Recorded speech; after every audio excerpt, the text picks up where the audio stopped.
Donc, on est rendu au point 3, présentation du bilan des actions environnementales. Et je vais céder la parole à M. Jean-François Rompré, président de la commission. Allez-y, monsieur, vous avez l'air d'avoir bien hâte de parler. Bonsoir à tous. Ça me fait plaisir encore de vous présenter cette année le bilan des actions environnementales 2024 et à venir pour 2025. Donc, le plan de la présentation, donc les programmes en vigueur, les surveillances environnementales en continu, les réalisations 2024 et la planification pour 2025. Donc, les programmes en vigueur pour cette année, donc les végétaux pour les bandes riveraines, on parle d'un programme de 10 000 les produits d'hygiène durable, 20 000 barils de récupération d'eau de pluie, 2 000 et les arbres de gros calibre, 45 000 Et puis, on a aussi les installations septiques qui sont des prêts. Surveillance environnementale en continu. Le suivi de ces installations septiques, notamment celles de 35 ans et plus. Les urgences environnementales, la gestion de la faune, l'analyse des sols excavés, l'analyse de la qualité de l'eau, les événements éco-responsables, le soutien financier aux projets d'organismes environnementaux et les espèces exotiques envahissantes.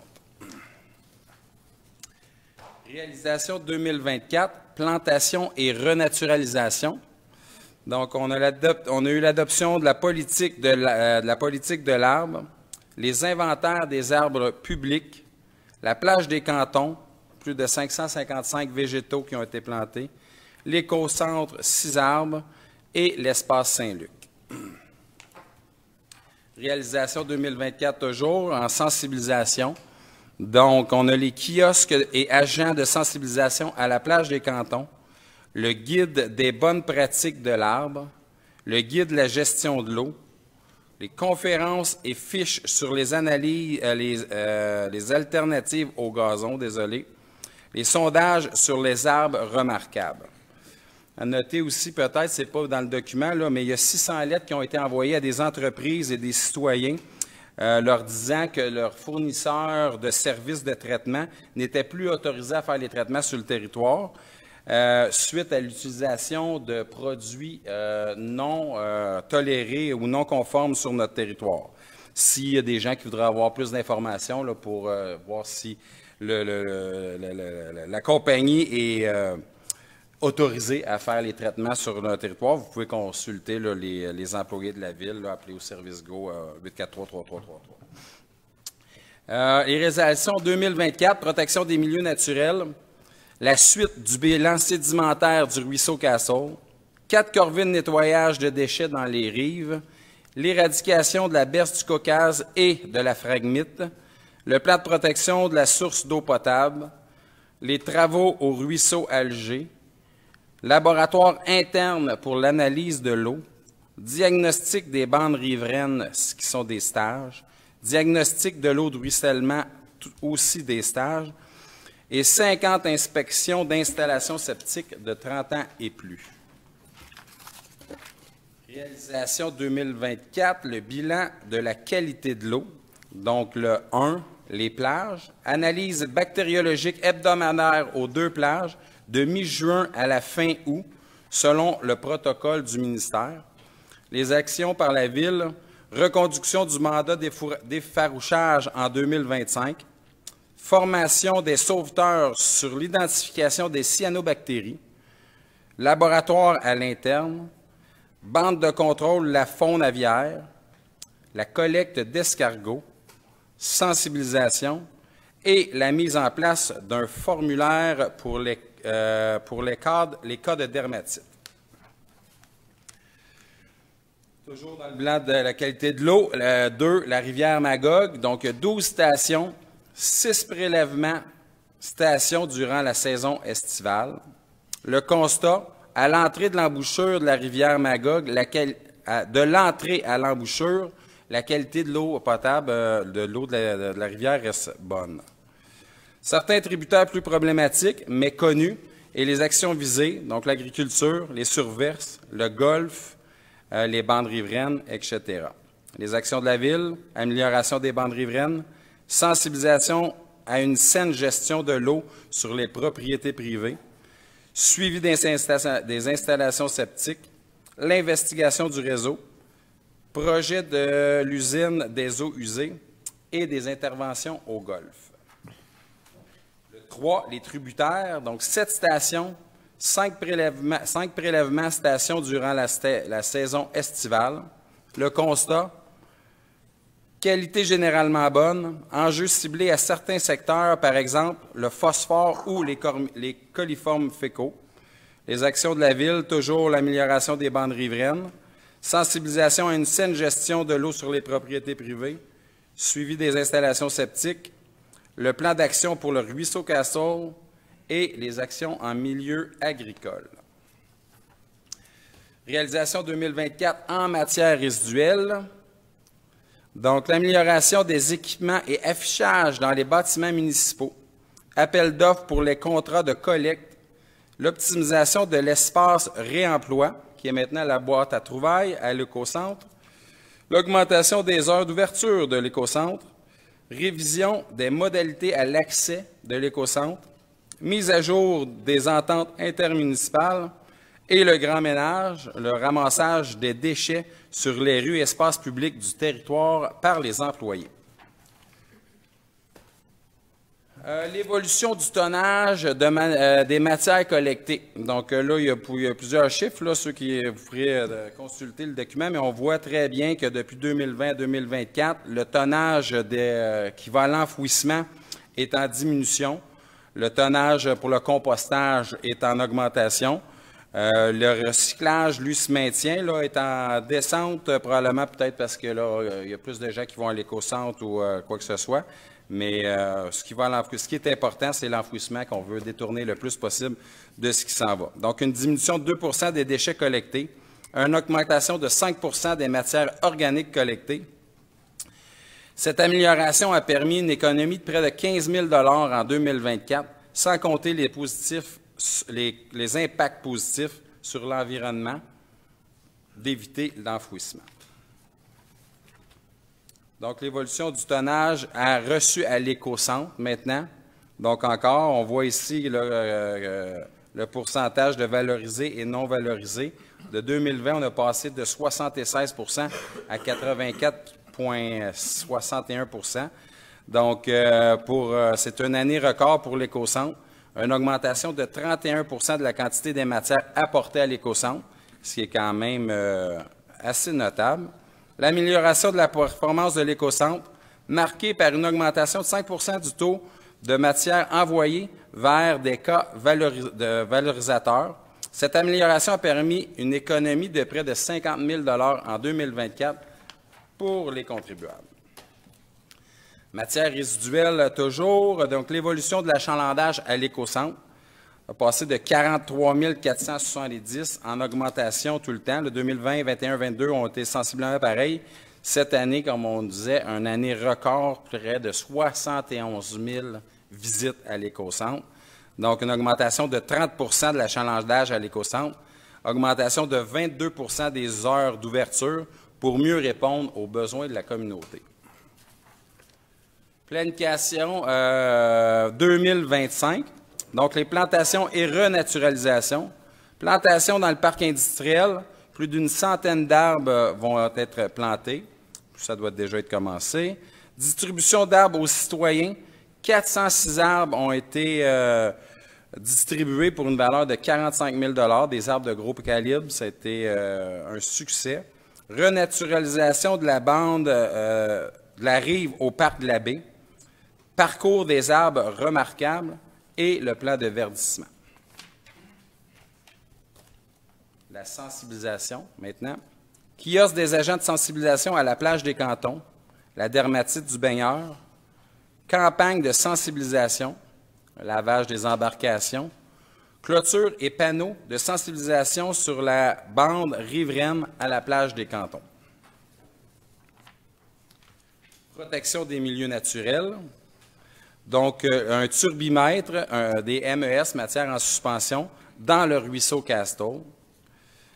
Nettoyage de la rive par Action Lac Magog. Fauche et toilettage du phragmite dans le bassin des jardins. Toilage. Diagnostic des bandes riveraines. Diagnostic des eaux de ruissellement. Stratégie de conservation des milieux naturels qui est en cours. Et puis 90 inspections d'installations septiques de 35 ans et plus. Planification 2025, les matières résiduelles. Modernisation de la collecte sélective. Changement de fournisseurs de services de collecte et transport des matières résiduelles en porte-à-porte. Appel d'offres pour les contrats de collecte de certaines matières reçues à l'écocentre. Identification d'une nouvelle chaîne de valorisation pour certaines matières à l'écocentre. Outils de formation pour le tri des matières résiduelles clés en main pour les ICI, qui est un stage, et l'aménagement de garde de corps à l'écocentre. C'est ce qui fait le tour de la présentation. Je serai rendu à la période de questions.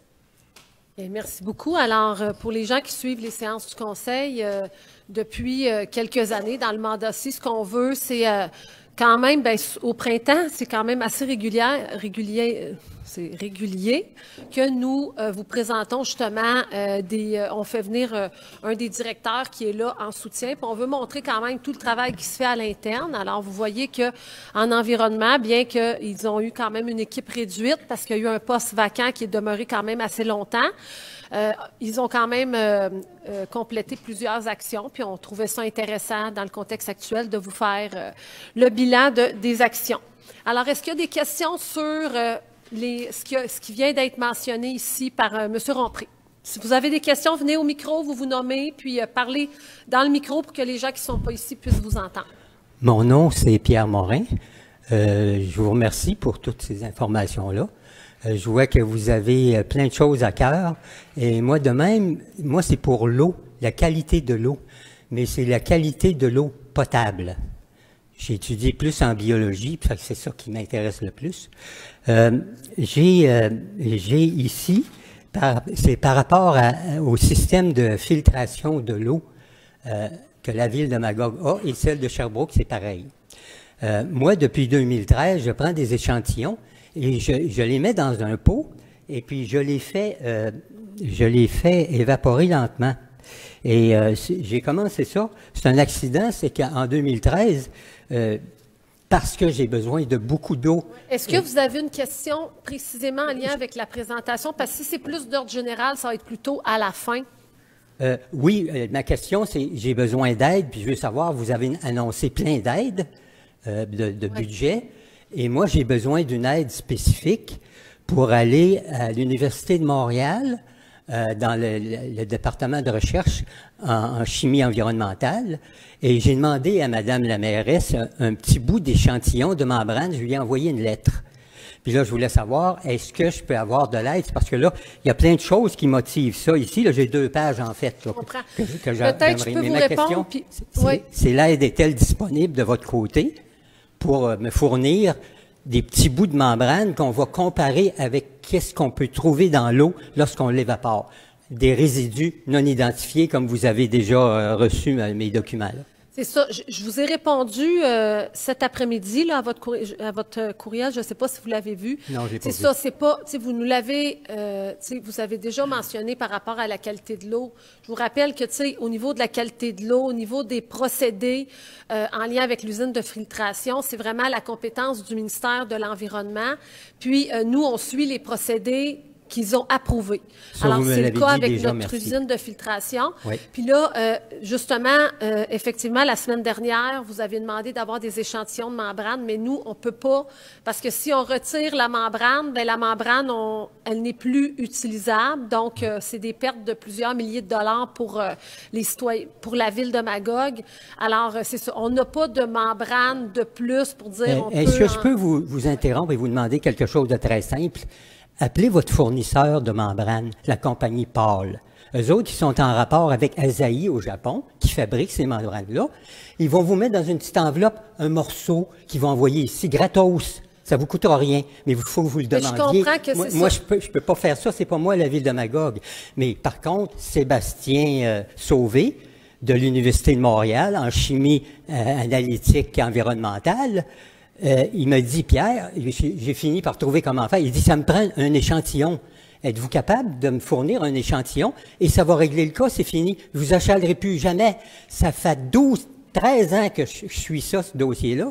Et je fais pas ça pour mon plaisir, Madame la mairesse. Je fais ça parce que j'ai des enfants et je veux pas qu'il y ait du plastique dans le cerveau. C'est pas bon. Ça marche pas. En tout cas, moi, j'ai tout plein de documents ici. Là, si vous voulez, si je peux en moi, reparler, tant mieux. Ce que j'ai compris quand vous nous aviez fait la demande, c'était d'avoir les membranes de notre usine. Oui. Là, M. Prévost, est-ce que j'ai pas lu sur vos lèvres quelle est votre réponse? Voulez-vous venir, peut-être, prenez le micro de M. Laurando, peut-être? On va vérifier si je peux trouver la membrane. Oui. Excellent. Alors, vous allez me donner des nouvelles là-dessus. Oui, on a vos coordonnées. Donc, oui. Nous, on avait compris que c'était une membrane dans l'usine, mais là, ce que vous dites, c'est une membrane avec un échantillon du fournisseur. Bien là, M. Prévost va vérifier, puis on va vous revenir. Excellent, je vous remercie. Parfait, merci. Ben moi, ça va être bonjour, Robert Ranger. Ça va être le ruisseau Castle, comme d'habitude. Alors, ben là-dedans, vous ne parlez pas que les gens ont fait du bénévolat pour faire le nettoyage encore cette année, depuis plus de 40 ans, qui sortent cette année. On a payé le container parce que vous ne nous fournissez plus le container. Et puis aussi, la baie des Ondes, ils ont sorti aussi un container plein. Puis là, ils vont faire le faux carnage. Là, êtes-vous au courant qu'à la baie des Ondes, ils vont faire le faux carnage? C'est tous les citoyens qui payent pour ça. Vous n'avez pas parlé que tous les citoyens du ruisseau Castle, je crois qu'ils se sont tous conformés. Il n'y avait pas le choix. Mais ça, c'est les actions que nous, la Ville, nous oui, je le sais. Moi, je suis un citoyen. Puis on appuie le plus possible les organismes du territoire. En général, ça, là, c'est la présentation de ce que nous, en tant que Ville, c'est ça. on Moi, je viens en tant que citoyen, M. Rompré, pour dire que vous ne nous avez pas nommé là-dedans. Les attentes, bien, moi, je suis un de vos citoyens. Mon attente, c'est d'en faire encore plus de votre part. Parce que là, moi, je ne l'ai pas. Le plan d'action pour le ruisseau Castle, pour moi, là, c'est un mystère. Là. Je ne le sais pas. Je suis un citoyen, je m'en occupe, puis je ne le sais pas. Bien, comme c'est une bonne réponse, M. Rompré, dans le sens que c'est vrai qu'on a plein d'associations. Non, mais dans le sens qu'il y a plein d'associations, effectivement, qui font toutes sortes de gestes, puis on leur donne du soutien si les projets sont admissibles ou non. Alors, c'est pour ça que ça n'a pas été nommé. Au niveau du ruisseau Castle, ben, c'était le bilan sédimentaire. Là, justement, les gens qui sont concernés... La table de concertation est en septembre. C'est ça. Les gens concernés vont pouvoir nous revenir sur les actions qu'ils ont mis en place et tout ça. Puis là, ça va être... on a essayé de le faire au printemps, ça n'a pas été possible. Ça va être en septembre, le retour, la table de concertation va avoir une rencontre à ce niveau-là, mais on ne l'oublie pas.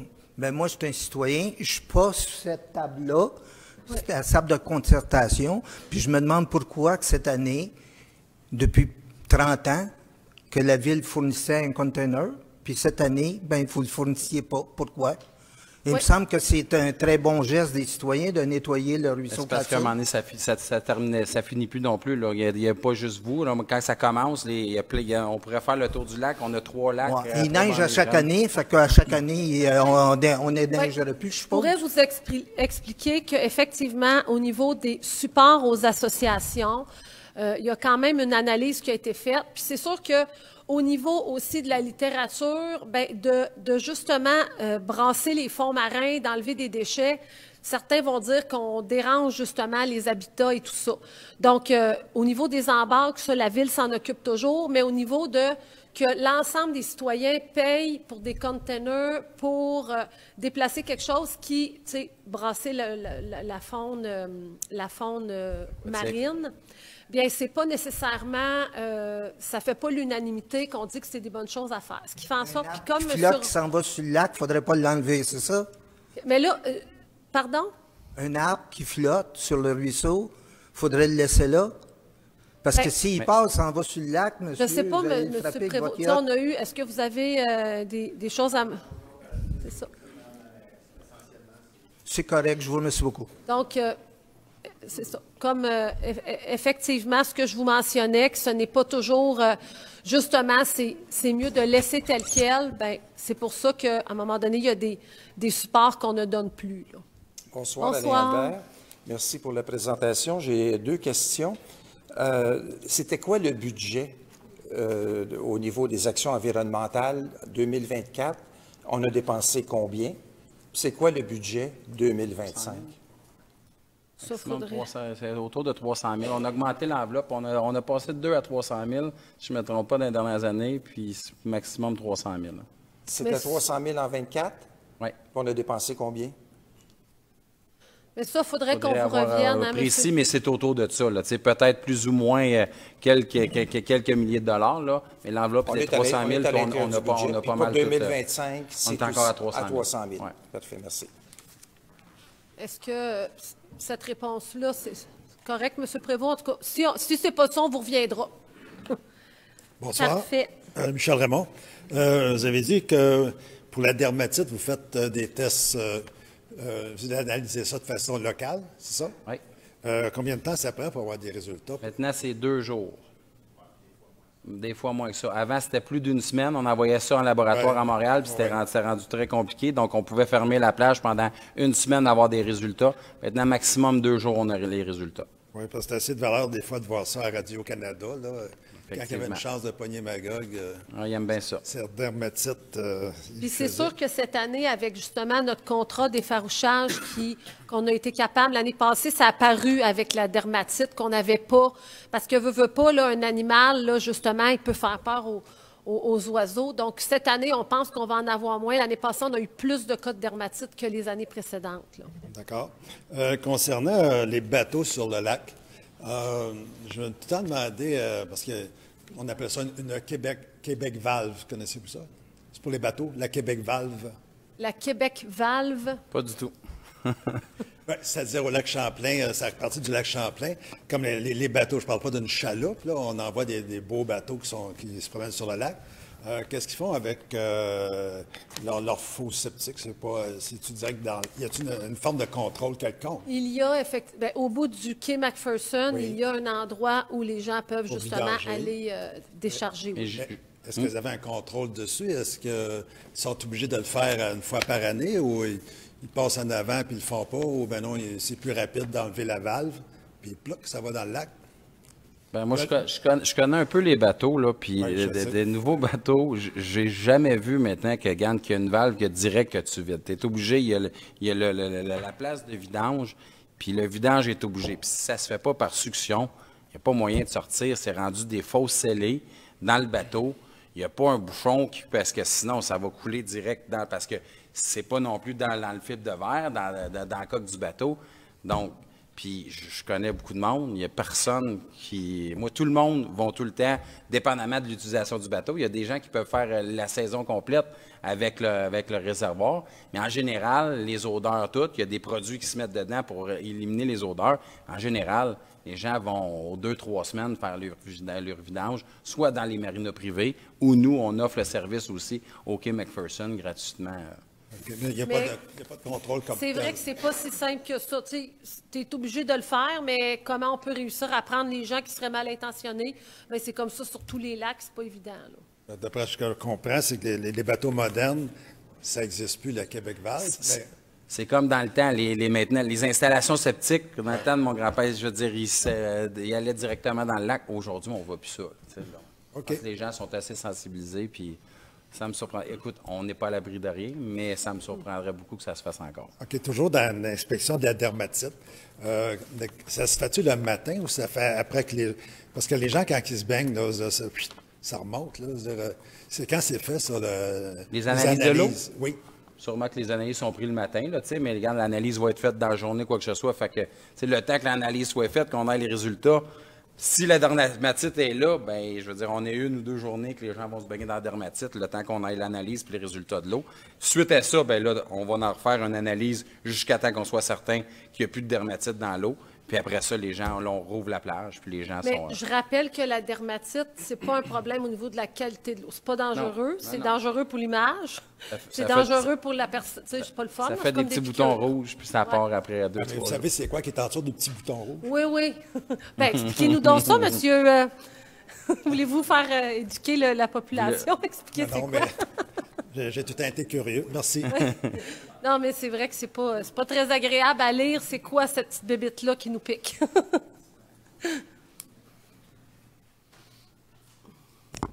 Oui, bonjour. Mon nom est Pierre Boucher. Je voudrais avoir une confirmation suite à votre présentation.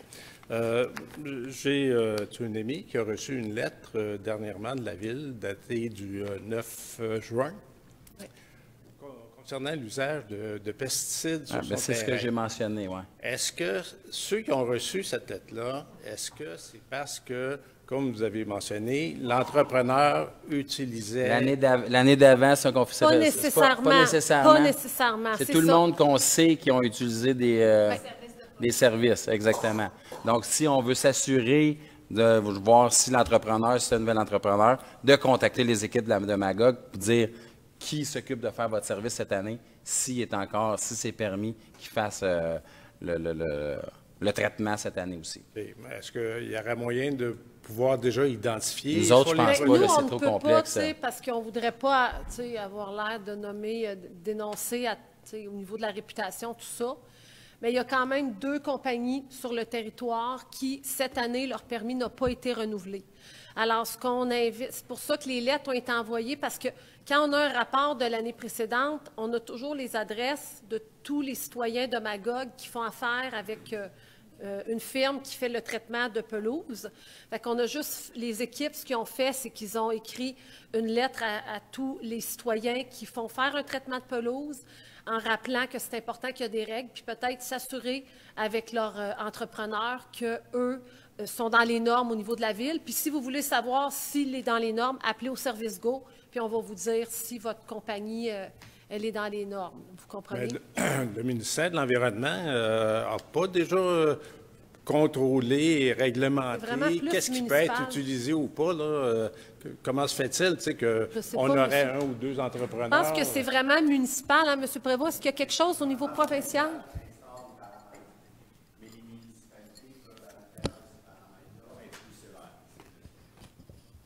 Peut-être pour les gens qui nous écoutent de l'extérieur, c'est que le ministère de l'Environnement met des paramètres. C'était la réponse de M. Prévost. Les villes peuvent être plus sévères, puis de bannir certains produits, ce que la ville de Magog fait et d'autres villes font. Puis là, on a découvert finalement qu'il y en avait qui allaient plus loin que ce que nous, on avait comme réglementation. Puis c'est pour ça qu'on leur a retiré le permis. Dans votre programme 2025, mais je n'ai pas vu quelque chose sur la protection des milieux humides. Et parce que présentement, j'ai reçu une lettre de la MRC et de la Ville concernant le rapport que j'ai été voir, 546 pages, donc c'est assez impressionnant. Et effectivement, il y a beaucoup d'informations en fonction des différents secteurs de la MRC. Là, la Ville nous a aussi contactés pour aller voir une présentation. Une chose que j'apprécierais, est-ce que c'est possible de pouvoir résumer qu'est-ce qu'on peut faire, qu'est-ce qu'on ne peut pas faire, parce que 546 pages, je peux aller voir notre section, c'est assez laborieux. Donc, est-ce que, étant donné que vous avez participé à ça, je vous avais déjà posé une question auparavant, là, pourquoi que j'avais, il y a 2 ans, des petits fanions rouges. J'ai compris que c'est la MRC qui a fait, à ce moment-là, là, du carottage de terrain. Mais donc, est-ce que c'est possible, lors des présentations à la Ville, d'avoir un résumé concret là, de qu'est-ce les citoyens qui sont impliqués, qu'est-ce qu'on peut faire, qu'est-ce qu'on ne peut pas faire, quel impact sur la valeur de propriété, là, c'est des questions dans mon secteur. Je pense que c'est vraiment la MRC parce qu'effectivement, c'est avec toutes sortes de critères, puis en mettant les cartes, que la MRC est arrivée aux résultats que nous avons.